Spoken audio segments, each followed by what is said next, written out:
I'm replacing the shocks on my W123 300D, and I want to show you a little tip because we have a potential real problem here. The top of that shock is really rusty, and if you try to spin that nut off and it binds up on the shaft, you're going to have a really hard time getting it out. It'll just spin the shock. Let me show you how I deal with this. You want a small stainless steel brush like this. You want to be able to get in there and get all around on the threads. You can really clean those threads up as best you can.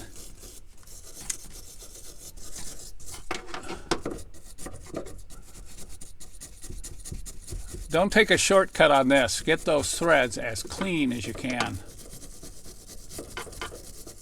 Get some rust penetrant like PB Blaster and spray those threads thoroughly. And then brush it a little bit again, let it soak in. And the tool you're going to need to use is really important to get that nut off without spinning the shock.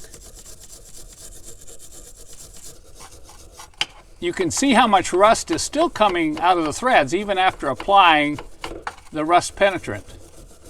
Now we're going to use a tool that's going to spin that nut really fast so it can't spin the shock and enter an impact wrench. With the proper size socket, let's see how quickly we can pull this off.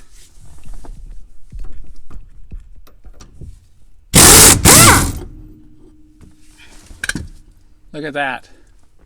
And you can see the rust right down underneath where that bolt was. So that's the best way to remove these nuts on the top of shock absorbers.